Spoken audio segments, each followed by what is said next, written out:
Culture, apa kabar? Kembali lagi di podcast Kulturasi, di mana kultur pasti ada narasi yang menguatkannya.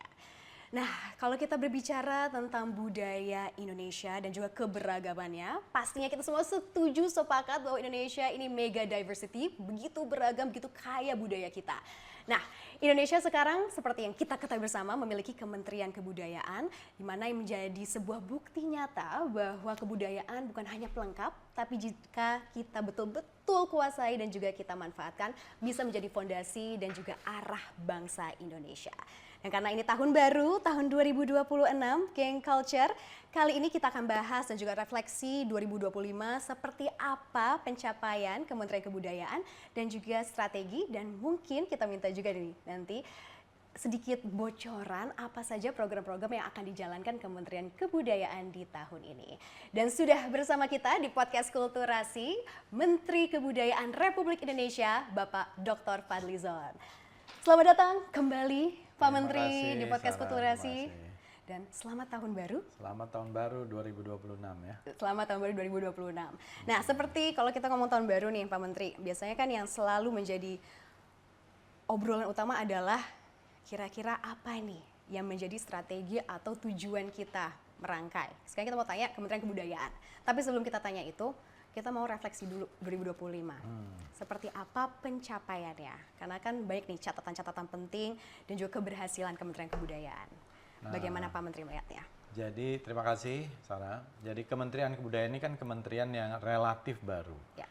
Baru lahir tanggal 20 Oktober 2024 atas inisiatif keputusan ketetapan dari Presiden yang dilantik waktu 20 Oktober itu, Bapak Prabowo Subianto. Ya. Jadi ini baru pertama kali sebagaimana kita ketahui. Tentu yang dihadapi pertama adalah persoalan institusi. Ya. Bagaimana institutional building dari Kementerian Kebudayaan. Nah, sepanjang 2025 kita memang ada waktu itu 3 bulan untuk membangun sebuah institusi. Tapi proses institutional building itu masih terus berlangsung. Kita mempunyai kelembagaan-kelembagaan dan institusi-institusi baru di bawah kementerian, membangun sebuah culture juga gitu ya di dalam institusi itu. Jadi yang saya lakukan pertama itu paling tidak ada 3 hal. Getting institution right, ya, bagaimana kita menjadikan institusi ini tepat karena ini institusi baru. Yang kedua tuh getting intervention right. Bagaimana agar kebijakan-kebijakan kita itu tepat, policy kita tepat di bidang kebudayaan. Dan yang ketiga, getting coordination right. Ya, bagaimana koordinasi dari antar kementerian, kelembagaan yang ada di bawahnya, Direktorat Jenderal, Direktorat, UPT, dan lain-lain itu menjadi terkoordinasi dengan baik, terorkestrasi dengan baik. Dengan personalia yang memang relatif juga baru menjabat ya. Jadi sepanjang 2025, alhamdulillah cukup banyak, ya artinya kecepatan kita, speed kita tuh cukup tinggi lah. Yeah. Dan kita kerja siang malam, bahkan weekend, mulai dari pelindungan kebudayaan dan tradisi, diplomasi kebudayaan, promosi dan kerjasama kebudayaan, dan juga pengembangan, pemanfaatan, pelindungan, pembinaan kebudayaan. Itu yang ada terefleksi dari 3 Direktorat Jenderal ini. Ya. Jadi kalau dielaborasi lebih jauh, panjang sekali, cukup banyak gitu. Saya memang mentargetkan kepada tim agar pencapaian kita tuh ada akselerasi yang signifikan. Ya. Dan ini terbukti Pak, karena untuk kalau kita lihat akselerasi signifikan itu, jumlah, kita berbicara kuantitas ya. Yang pertama, 85 cagar budaya peringkat nasional ditetapkan, Geng Culture. Lalu ada juga dicatat ini 514 warisan budaya tak benda ditetapkan. Dan ini yang terbanyak sepanjang sejarah. Sepanjang sejarah terbanyak, tapi saya belum puas. Belum puas? Nah, ini kenapa belum puas Pak Menteri? Tadinya dari 2013 hanya 228 cagar budaya. Saya bilang, kita mengakui Indonesia ini kaya. Kita akui Indonesia ini mega diversity. Tapi kenapa cagar budayanya cuma 228? Nah, itu kenapa Pak? Nah, itu dia. Itu yang saya dorong. Akhirnya saya minta tim ahli cagar budaya kita itu mempercepat. Ini ada kendala-kendala yang sifatnya administratif, karena ini ada peringkat kota, kabupaten, ada peringkat provinsi, ada peringkat nasional. Nah, ini saya percepat. Memang akhirnya lompatannya lumayan lah. Dari yang tadinya setiap tahun itu hanya 10, tahun sebelumnya juga 10, sekarang melompat menjadi 85, artinya 8,5 kali lipat. Nah, ya. Kemudian juga warisan budaya tak benda tadi tadinya adalah 2.213, naik menjadi 2.727, ya naik 514. Nah, itu pencapaian udah lumayan sepanjang sejarah. Tapi menurut saya masih belum cukup. Tapi kan ini kan udah lumayan mencatatkan sejarah terbanyak, Pak. Apa yang berbeda yang dijalankan selama ini? Menurut saya kita kadang-kadang terlalu birokratis dan administratif, ya. Dan kadang-kadang ya budaya ini geraknya itu tidak secepat lain. Padahal teknologi bergerak cepat, ya. Waktu bergerak cepat. Jadi saya targetkan ke depan ini harus lebih masif dari ini, karena warisan budaya tak benda kita dari seluruh Indonesia potensinya besar, puluhan ribu. Begitu juga dengan cagar budaya kita, luar biasa. Jadi kita ingin menaikkan cagar-cagar budaya kita makin banyak. Baru kemarin Masjid Baitur Rahman menjadi cagar budaya. Istana Maimun baru jadi cagar budaya. Padahal kan harusnya sudah dari puluhan tahun yang lalu atau belasan tahun yang lalu lah minimal. Nah, ini karena faktor administratif. Tapi karena untuk kesadaran masyarakatnya bagaimana, Pak Menteri? Kesadaran masyarakat harus kita bangun. Jadi memang ini harus top down dan bottom up, ya. Nggak bisa kita mengandalkan kesadaran masyarakat di bawah atau keputusan dari atas. Ini harus dua-duanya, harus kolaborasi, harus sinergi, harus kerjasama. Jadi membangun cultural consciousness, kesadaran budaya ini harus bersama-sama. Bahwa budaya itu penting, bahwa budaya itu adalah modal kita, national treasure kita, dan harus kita jadikan bagian dari perekat bangsa, bagian dari binding power kita. Bahkan ini menjadi energi kita, gitu. Selain budaya ini juga sebenarnya soft power kita, soft diplomacy kita, gitu ya, untuk keluar. Karena kan saya sering kutip di mana-mana, di berbagai tempat sampai bosen mungkin orang ya, bahwa pasal 32 Undang-Undang Dasar 45 ayat 1 itu bunyinya adalah negara memajukan kebudayaan nasional Indonesia di tengah peradaban dunia. Bukan di tengah peradaban Indonesia loh, di tengah peradaban dunia. Jadi negara memajukan kebudayaan nasional Indonesia di tengah peradaban dunia dengan menjamin masyarakat dalam memelihara dan mengembangkan nilai-nilai budayanya. Oke, dalam hal mengembangkan dan juga mengamalkan nilai-nilai budaya, Pak Menteri. Banyak yang bilang, oke, ditetapkan warisan budaya tak benda, meningkatnya cagar budaya. Tapi banyak yang mungkin masih menganggap, oh ini hanya simbol saja, seremonial saja. Ini gimana kita bisa meyakinkan bahwa no, ini sangat bermanfaat lah untuk bangsa kita saat ini dan juga masa depan? Kalau saya melihat begini, harus ditetapkan supaya ada kekuatan hukum, karena itu mengikat. Ya, misalnya cagar budaya, itu ada undang-undang cagar budaya dan harus kita lestarikan, harus kita manfaatkan dan seterusnya. Karena kalau tidak nanti orang sembarangan. Misalnya yang ditetapkan candi, kemudian ada orang mengubah bentuk candinya atau mengambil dan lain-lain ya. Jadi ada aturan-aturan yang mengikuti itu. Begitu ditetapkan ada tanggung jawab kita untuk merawatnya. Tidak ditetapkan juga sebenarnya harus kita rawat, tapi beda ketika ditetapkan. Dan kemudian brand ini menjadi semakin penting, apalagi kalau dia sudah masuk di dalam UNESCO site seperti Borobudur, seperti ya Sawah Lunto dan lain-lain, itu sudah masuk UNESCO ya. Dan ada sekarang ini banyak cagar-cagar budaya yang masuk di dalam tentative list UNESCO. Begitu juga dengan warisan budaya tak benda kita. Warisan budaya tak benda kita ini juga, atau yang disebut dalam bahasa Inggris itu intangible cultural heritage kita, ada yang merupakan cagar intangible cultural heritage kota, kabupaten, provinsi, ada yang nasional. Tadi yang Indonesia itu yang sekarang jumlahnya 2.727, Nah, dan ada 16 yang sudah sampai ke UNESCO. Nah, sekarang pun kita sekarang berusaha keras untuk semakin banyak yang masuk ke UNESCO. Tahun ini mungkin kita dorong budaya tempe, ya, baik yang tangible dan intangible-nya. Nah, tapi tempe, ya tentu ini merupakan bagian dari budaya lokal, ya, dan juga ekonomi lokal, pangan lokal. Nah, selain itu juga kita masukkan jaranan. Ini permainan semacam kuda lumping itu. Ini extension list dan juga ada satu lagi Makyong. Ini juga bagian dari extension list kita dengan Malaysia. Makyong ini dari Kepulauan Riau.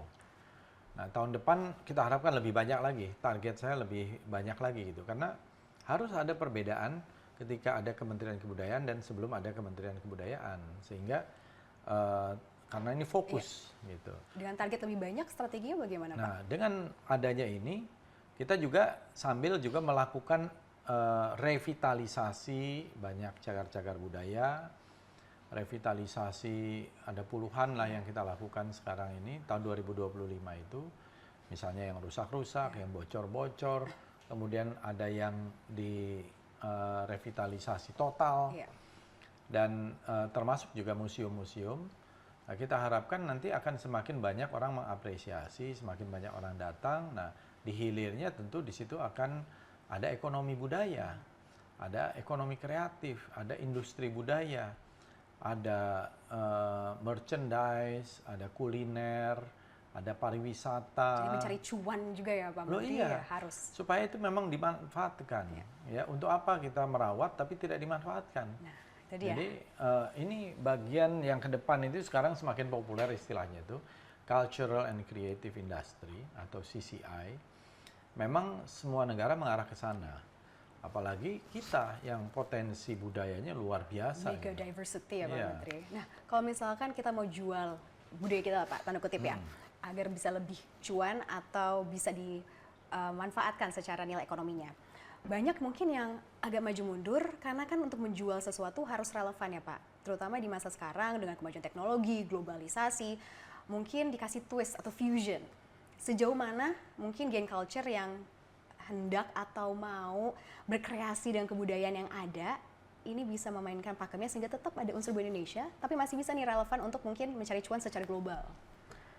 Banyak ya, salah satu bisnis yang paling penting itu sebenarnya IP kan. IP itu bisa menjadi intellectual property ini, bisa menjadi satu bisnis yang sangat penting. Ya, itu ada beberapa kali kita melakukan FGD terkait dengan IP itu. Hasilnya gimana Pak? Ikon belum banyak dimanfaatkan. Misalnya Borobudur, IP-nya tokoh-tokoh pewayangan kita, IP banyak sekali, ribuan yang bisa kita lakukan. Tapi kita belum maksimal ke sana. Jadi kita nih harus bersama dengan kementerian lembaga lain menjadikan IP kita ini semakin mendunia. Ya, lihat itu IP-nya dari luar ya. Ada Pokemon, ada Hello Kitty, ada Harry Potter, ada siapa. Nah, kita nih belum memaksimalkan itu, kita menuju ke sana. Dan kita juga tentu itu kan yang terkait dengan contoh ya, mungkin nanti kita perdalam lagi. Karena bicara tentang cagar budaya dan warisan budaya tak benda aja, mungkin nggak habis 1 jam. Gitu. Nah, bisa kita ceritakan potensinya. Saya baru pulang kemarin akhir tahun ke Pokekea. Pokekea ini adalah warisan budaya yang luar biasa di Lorelindo, Sulawesi Tengah. Itu batu-batu menhir yang besar, terus ada kalamba. Kalamba ini seperti tempat pemandian dari batu, dan batunya itu batu granit.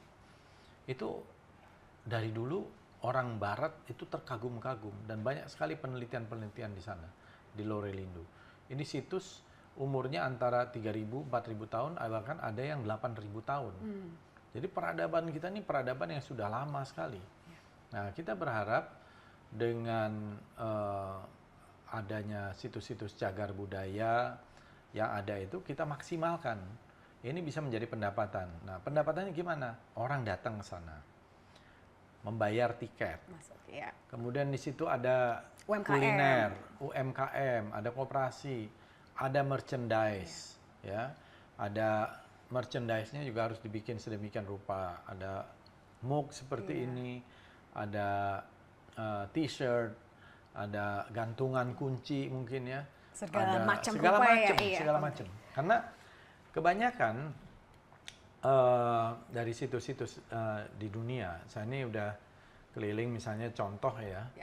Di Mesir, saya udah datang ke piramida Giza dan mungkin 3 kali. Itu budaya 5.000 tahun. Ke Valley of the King, ya, kemudian ada Luxor, dan yang paling selatan itu ada namanya Temple Abu Simbel. Itu tempelnya Pharaoh Ramses II dengan Nefertari dengan istrinya. Jadi itu orang yang datang situ ribuan orang setiap hari. Ya, karena mengagumi itu dan aksesnya mudah dan ekonomi seperti di Mesir itu sangat tergantung pada wisata itu, wisata budaya itu, wisata sejarah itu. Jadi kita berharap ke depan cagar-cagar budaya kita dan warisan budaya kita ini bisa meningkat. Nah, oleh karena itu saya sekarang sedang bicara nih dan segera kita realisasikan cagar budaya itu harus ada logonya sendiri, cagar budaya sebagai heritage. Kemudian warisan budaya tak benda, itu banyak juga diantaranya selain tari-tarian, ada tradisi lisan atau ritus, manuskrip dan lain-lain, ada juga kuliner. Nah, kuliner ini kan pangan lokal juga objek pemajuan kebudayaan. Itu bisa dikasih label, seperti label halal gitu.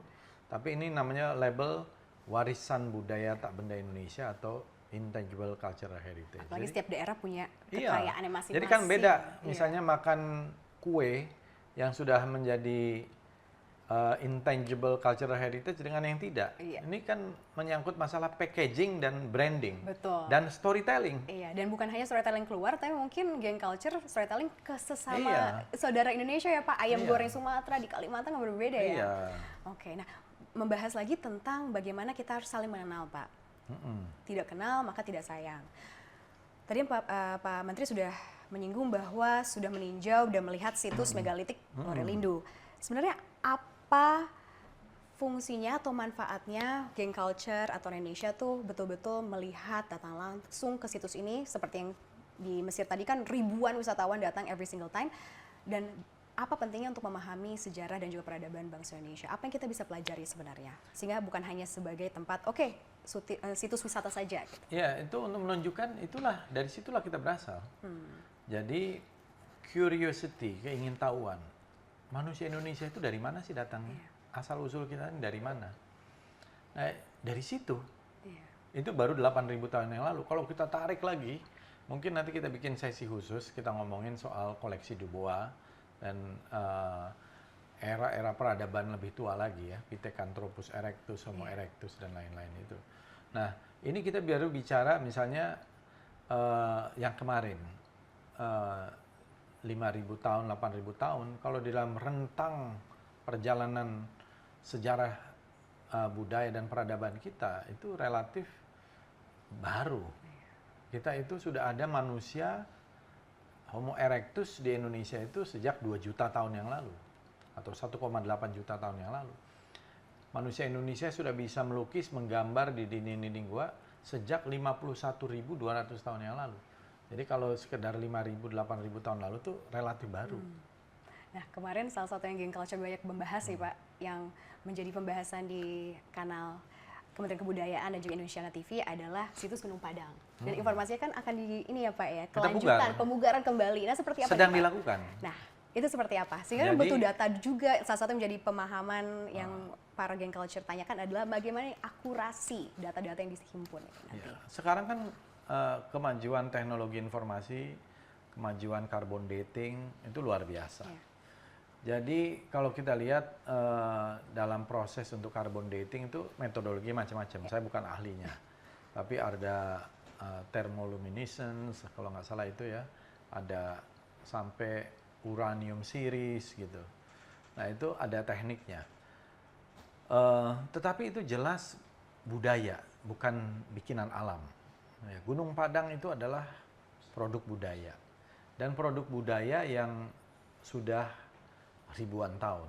Dan untuk mencari ahli-ahlinya ini bagaimana Pak? Ahli-ahlinya Kementerian arkeolog Kebudayaannya? kita ada. Sekarang kita sudah tunjuk Saudara Ali Akbar misalnya sebagai ketua tim dengan membuat tim dari berbagai disiplin ilmu.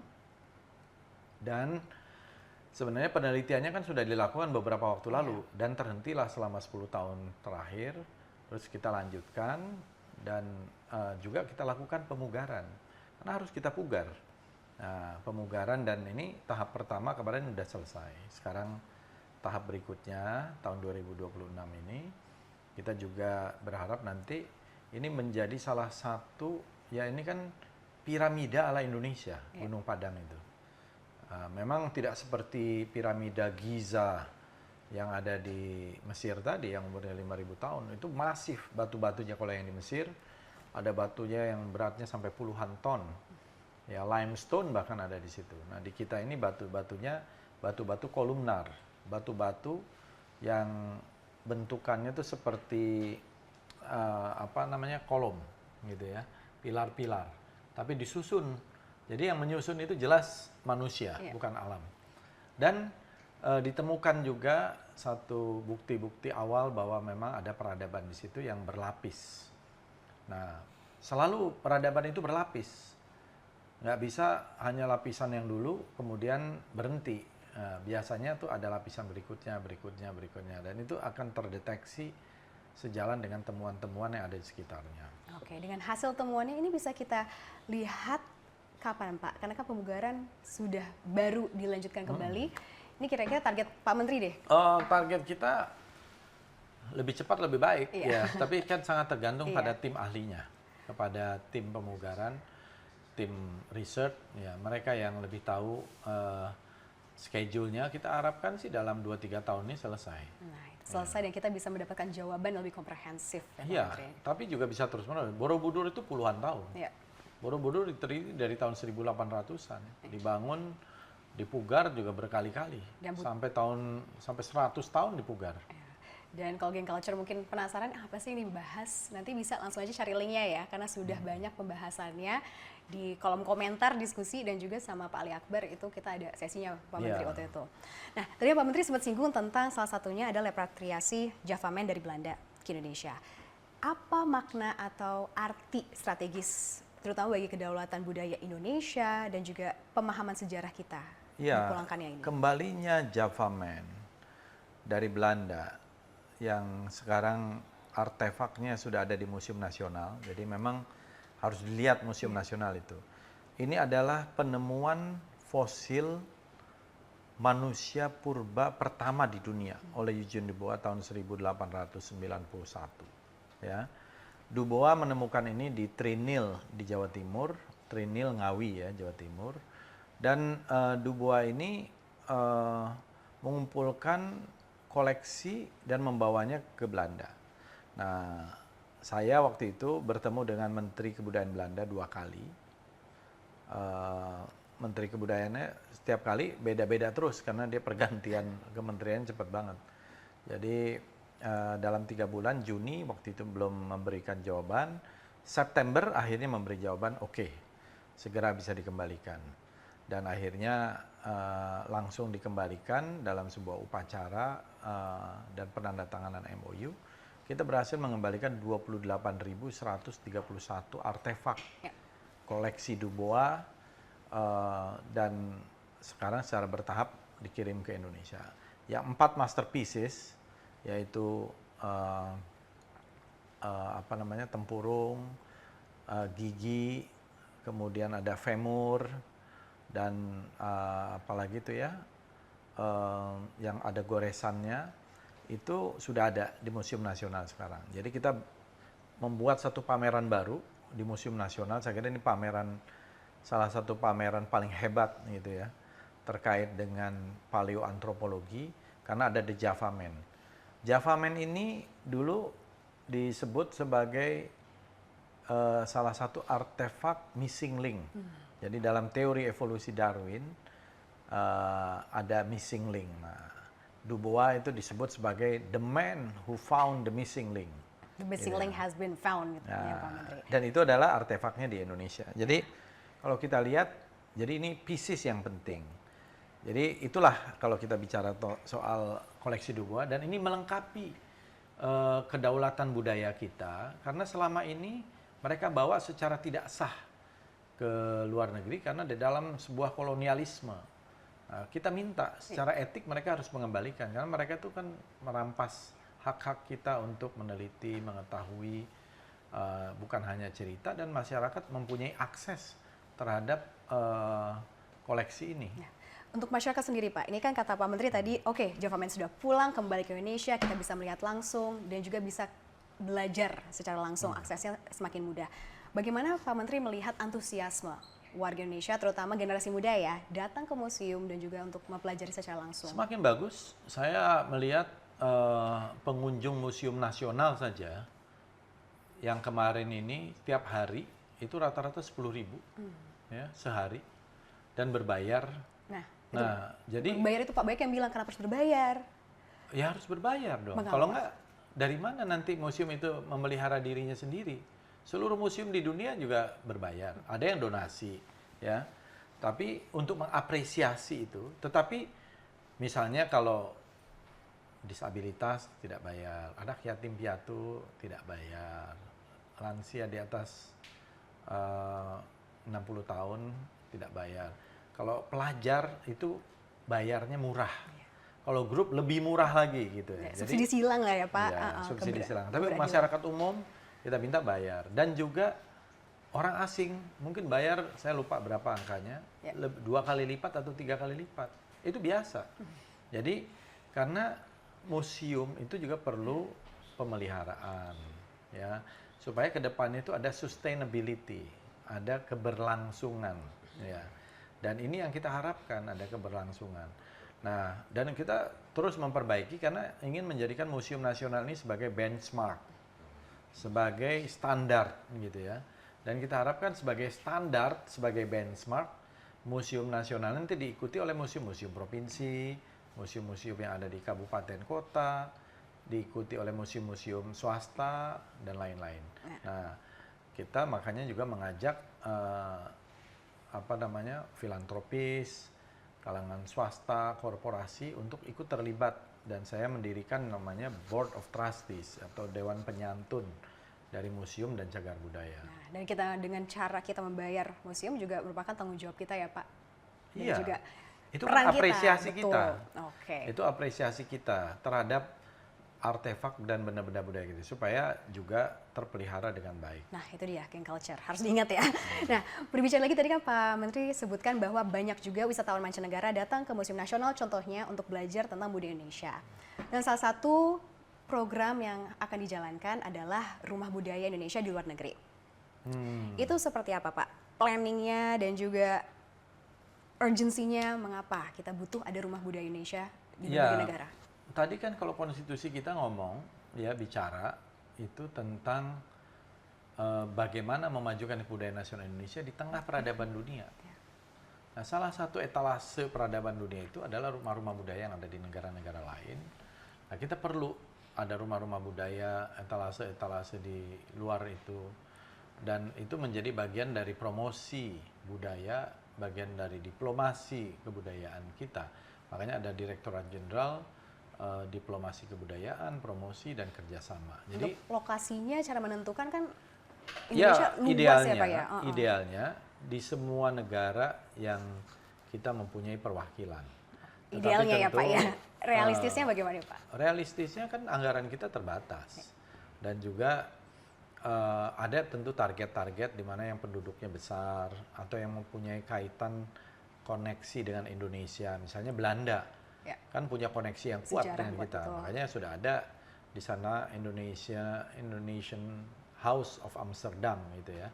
Itu di bekas konsulat jenderal kita di mana? Di Amsterdam ya. Juga di beberapa tempat yang lain. Jadi tidak mudah, ada di Timor Leste, ada kaitan. Kita akan juga coba bangun di Cape Town karena diaspora Indonesia yang keturunan Melayu Indonesia itu cukup banyak. Totalnya bisa mencapai 2,7 juta gitu ya. Di Cape Town atau di Afrika Selatan lah secara umum.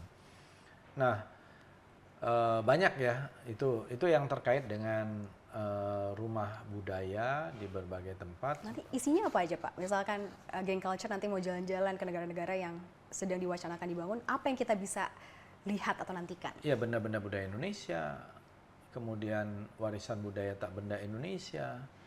Nah, itu yang bisa kita lihat dan juga sebagai outlet. Ya, apakah nggak cukup dengan hanya sosial media? Karena kan banyak juga nih Pak yang orang jalan-jalan virtual. Ya, itu menurut saya perlu. Tapi apakah orang bisa menikmati misalnya makanan Indonesia secara virtual? Ya kan? Secara visual bikin tambah lapar ya Pak ya kita. Apakah bisa orang mengapresiasi batik kita secara virtual saja? Kan mereka juga ingin memiliki, ingin memegang, ingin melihat langsung. Atau coba bisa tik-tik-tik Gitu. sendiri gitu ya Pak Menteri. Ya, kalau yang virtual penting, itu bukannya tidak penting. Tapi tidak semuanya harus virtual gitu. Harus ada juga material culture kita yang kita pamerkan, kita promosikan supaya dia menjadi ekonomi budaya. Misalnya batik di Afrika itu luar biasa. Batik di Afrika itu sudah menjadi bagian dari budaya mereka juga. Dan itu semuanya diimpor rata-rata dari Indonesia. Karena dipromosikan oleh Nelson Mandela dulu. Gitu. Jadi ya kalau bicara ini kita tidak habis-habis ya.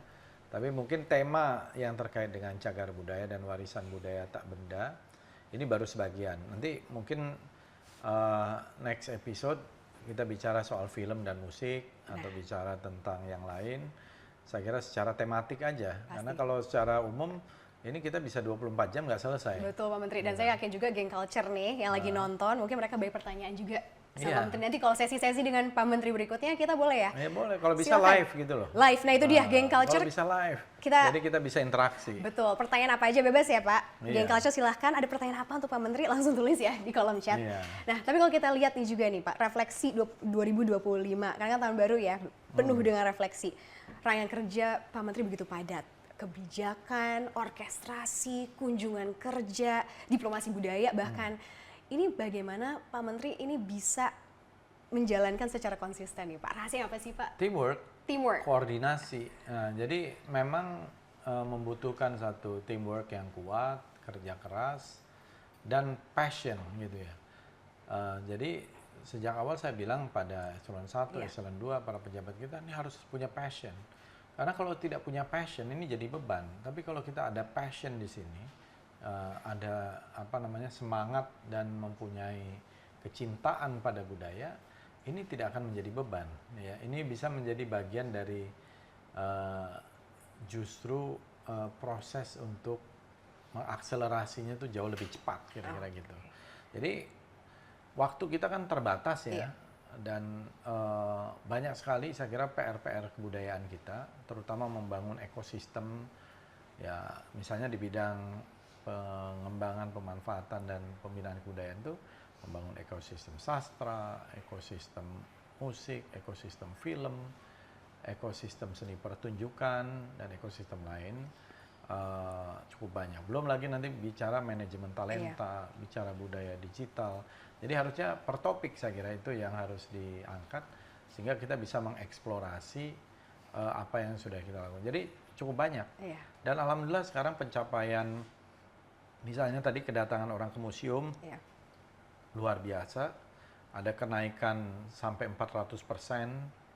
Ya, kemudian ke cagar-cagar budaya juga demikian dan memang ini harus diperbaiki supaya orang itu senang datang gitu. Jadi cagar-cagar budaya itu harus bagus. Kalau bagus orang datang, kalau jelek ya orang nggak akan datang. Harus capture attention dulu ya Pak Menteri. Nah Pak Menteri, berbicara tentang semuanya harus punya passion, harus punya teamwork. Apa yang dibutuhkan peran dari masyarakat umum, terutama generasi muda ya Pak ya, Geng Culture yang nonton, apa yang Pak Menteri harapkan? Kita harapkan teman-teman generasi muda kita itu mencintai budaya kita.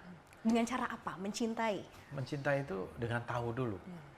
Ya, tahu itu mendatangi dulu situs-situsnya, mengapresiasi karya-karyanya, Dan saya kira yang paling penting itu membangun curiosity, ya, keingintahuan. Pasti bertanya-tanya lah. Kita ini di era globalisasi, ya, ada kecenderungan homogenisasi, ada kecenderungan ada dominasi dari budaya-budaya luar. Nah, kita justru yang harusnya mempengaruhi. Kita harus menjadikan budaya kita ini soft culture yang kita ekspor atau kita pengaruhi ke dunia luar. Nah, itu membutuhkan memang generasi muda, ya, karena dengan sosial media yang ada sekarang, kalau ada liputan-liputan di cagar budaya, warisan budaya tak benda itu dengan sendirinya sebenarnya mendiseminasi ekspresi-ekspresi budaya kita yang luar biasa gitu. Ini baru bicara soal satu sisi saja, soal ekspresi budaya, soal tangible heritage, soal intangible heritage gitu. Jadi betul-betul harus mencintai budaya terlebih dahulu. Ya, itu saya kira kuncinya. Kita harapkan ya di tahun 2025 kita menggeliat ya budaya kita ada di mana-mana. Kita menetapkan juga banyak hari-hari kebudayaan berdasarkan aspirasi dari komunitas.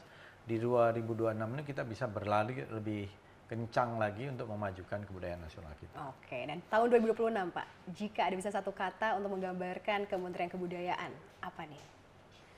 Ya, menurut saya... Satu kata Pak Menteri? Nggak bisa? Oke, satu kalimat boleh, satu kalimat. Satu kalimat ya apa ya, kita menjadikan the power of culture. Itu ya, kalau bahasa Inggrisnya itu, kekuatan budaya. Kekuatan budaya. Ya. Oke, luar Jadi, biasa. kalau ada bukan kalimat itu ya, kata. Iya. Kata yang lain itu adalah culture for the future. Jadi budaya untuk masa depan. Budaya untuk masa depan, untuk tahun 2026 dan juga masa yang akan datang. Terima kasih Pak Menteri Kebudayaan Republik Indonesia, Bapak Dr. Fadlizon sudah hadir kembali di podcast Kulturasi, dan terima kasih juga sudah membuat kita semakin paham, berarti semakin cinta dengan kebudayaan Indonesia. Dan nanti kita tagih ya Pak, pertanyaan-pertanyaan dari Geng Culture. Nanti saya datang lagi. Itu dia, Geng Culture. Okay. Pak Menteri akan datang lagi menjawab pertanyaan Geng Culture. Jadi jangan lupa untuk terus ikuti podcast Kulturasi di kanal Indonesia TV dan juga Kementerian Kebudayaan. Dan jangan lupa ditunggu pertanyaannya dari Pak Menteri karena akan kita tanyakan langsung di episode selanjutnya. Sampai jumpa.